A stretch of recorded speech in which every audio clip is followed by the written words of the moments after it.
도대체 언제부터였던 걸까? 나영은이 이미 아이 곁에 있었다. 그것도 범죄에 가까운 수준으로. 집착과 광기에 사로잡혀서 말이다. 한이가 위험하다. 범수와 세리는 한이를 나영은으로부터 어떻게 보호할 수 있을까?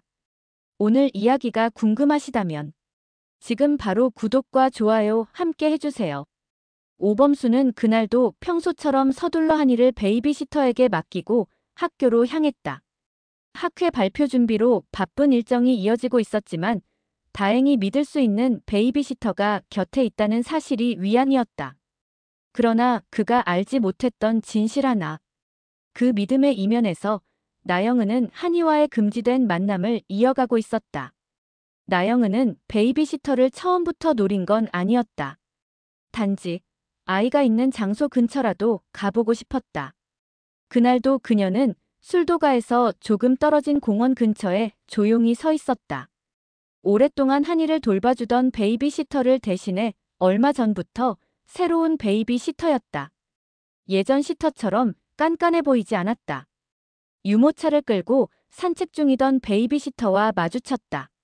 잠시 머뭇거리다 다가간 나영은은 조심스럽게 말을 건넸다. 한이 잠깐만 볼 수 있나요?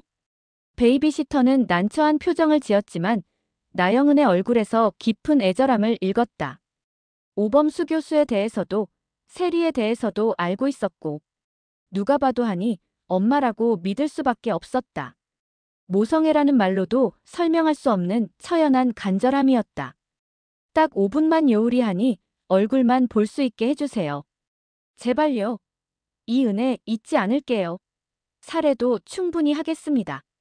그녀는 조심스럽게 봉투를 내밀었다. 빳빳한 지폐가 들어있었다. 베이비시터는 손사래를 치며 돌아섰고 봉투를 마다했다. 하지만 그날 밤 그녀는 자꾸만 나영은의 눈빛을 떠올렸다. 과거 자신이 겪었던 아이와의 이별이 겹쳐 떠오르며 마음이 흔들렸다. 자신도 어려운 시절 아이를 친척 집에 맡기고 떨어졌던 때가 있어 그 마음을 조금은 이해할 수 있었다. 그렇게 시작된 첫 만남. 단 5분이면 충분하다던 나영은의 부탁은 어느새 30분, 1시간으로 늘어났다. 나영은은 한이를 품에 안고 눈물 섞인 웃음을 지으며 중얼거렸다. 이 냄새 이채온 그래. 내 아기 맞아. 엄마 기억하지? 한이는 낯선 듯 바라보다 어느새 나영은의 품에서 편안히 잠이 들곤 했다. 그 모습을 보며 베이비시터는 더 이상 막지 않았다. 이젠 한이를 데려가라고 먼저 제안하기까지 했다. 시간이 지나면서 나영은은 한이의 일과를 외울 정도가 되었다. 점심시간, 낮잠시간, 산책시간. 오범수가 출근하고 세리가 오기 전까지의 그 틈을 노려 만남은 이어졌다. 그리고 그 대가로 베이비시터는 나영은에게 일정 금액을 받아가기 시작했다. 처음엔 불편했지만 곧 익숙해졌다. 오범수에게도 돈을 받고 나영은에게도 돈을 받는 상황. 육아의 피로는 줄었고 생활은 조금 더 여유로워졌다. 하지만 그녀는 점점 감당할 수 없는 죄책감과 마주하게 됐다. 한이를 보내는 순간마다 마음은 조여들었고 특히 세리가 들릴 때면 죄를 지은 듯 고개를 들지 못했다. 그리고 그날이 왔다. 세리가 평소보다 일찍 퇴근한 날이었다. 그녀는 오범수의 학회 발표가 예상보다 길어질 거란 말을 듣고 혼자라도 한이를 데리러 가기로 결심했다. 골목에 들어서자 익숙한 유모차가 시야에 들어왔다. 하지만 그 옆에 서 있는 여자는 베이비시터가 아니었다. 나영은이었다. 한이의 머리를 쓰다듬으며 조용히 노래를 부르고 있는 나영은의 모습은 너무나 자연스러웠다. 세리는 그 자리에서 움직이지 못했다. 심장이 요동쳤다. 저 여자가 대체 어떻게? 세리는 벽 뒤로 몸을 숨긴 채 한참을 그 모습을 지켜봤다. 한동안 멍하니 있다가 결국 핸드폰을 꺼내 사진을 찍었다.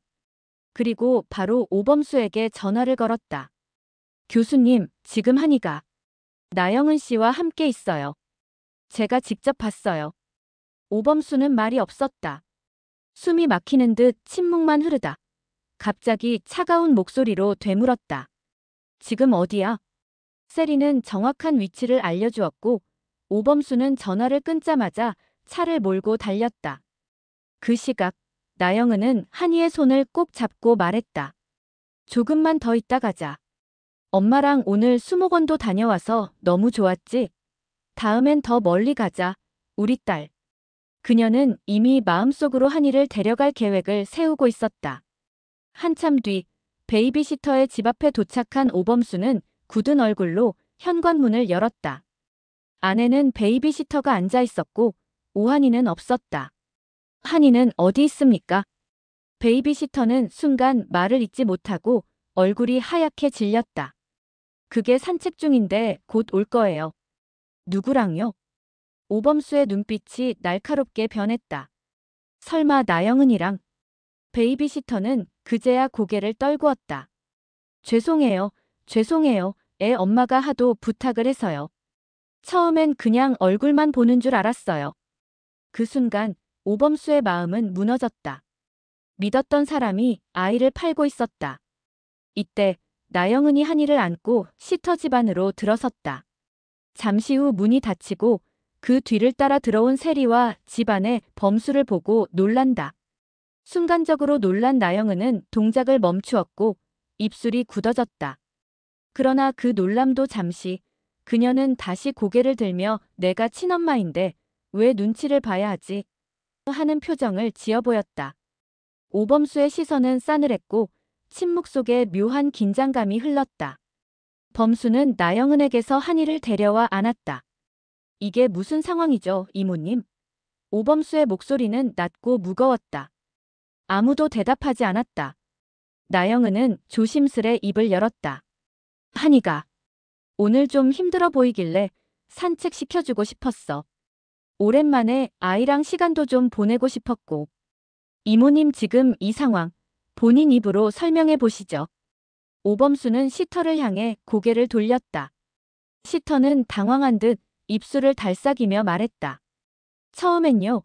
그냥 딱 한 번만 아이를 보게 해달라고 하셨어요. 눈물까지 보이시면서 친엄마라는데 제가 너무 냉정한가 싶었고 처음엔 정말 10분이었어요. 그럼 지금은요? 10분이 2시간 되고 2시간이 하루가 된 거잖아요. 오범수는 말없이 눈을 감았다.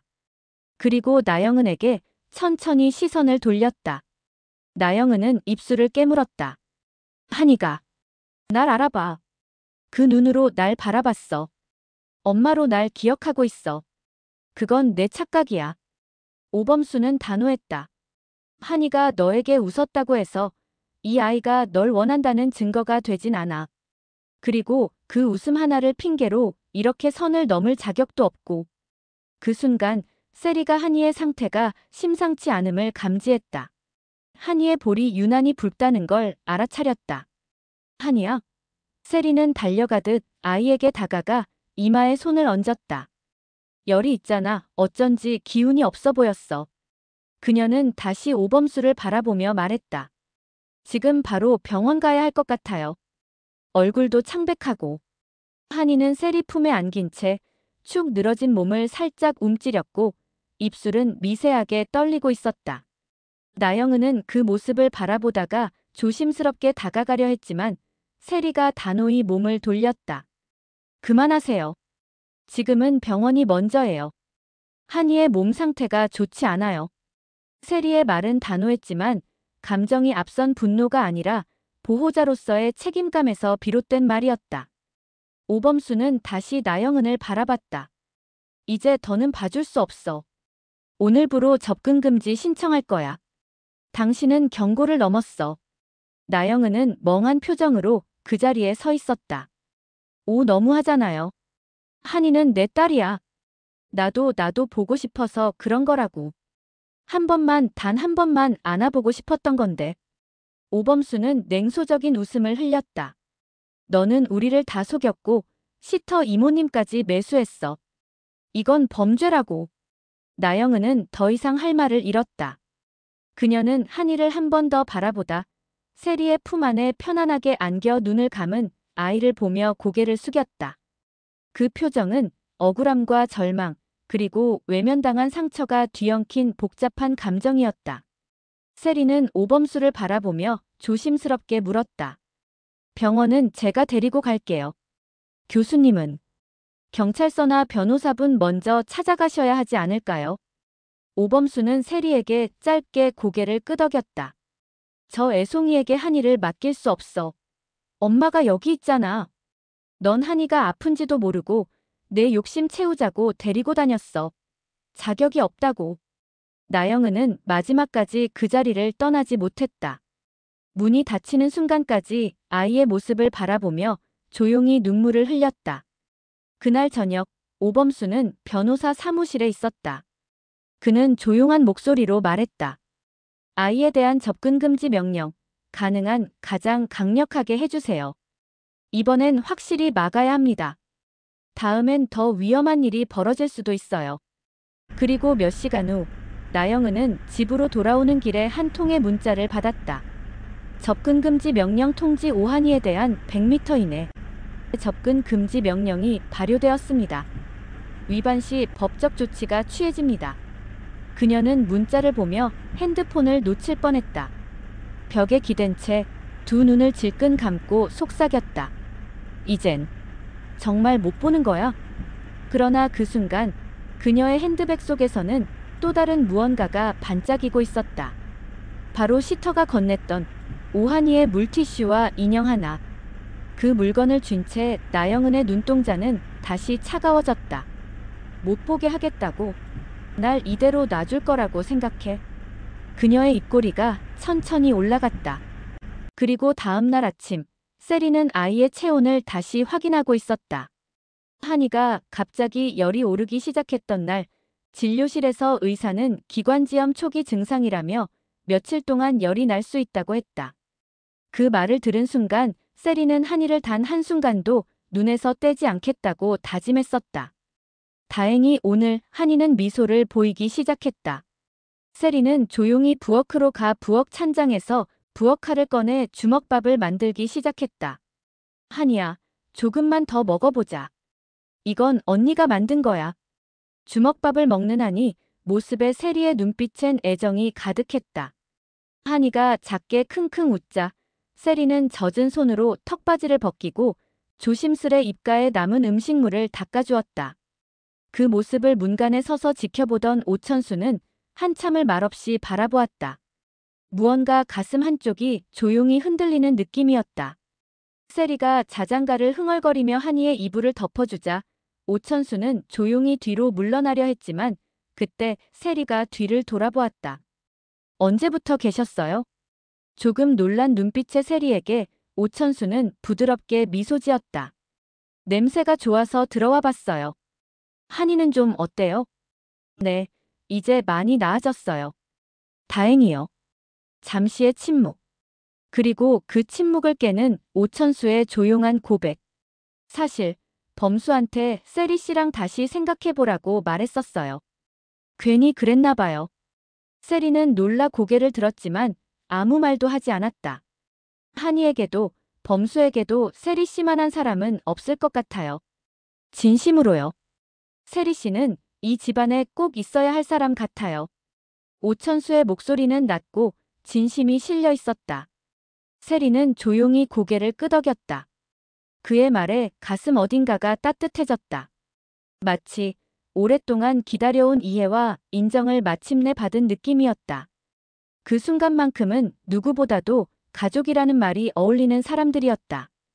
아무 말 없이 지켜보던 오천수는 조용히 문을 닫고 나왔다. 그의 마음에도 조금씩 새로운 가족의 시작이 그려지고 있었다. 다음 주 49화 독수리 오형제를 부탁해는 또 어떤 이야기들로 전개될까요? 드라마처럼 채널을 구독해 주시고 새로운 뇌피셜 스토리도 기대해 주세요. 함께 해주셔서 감사합니다.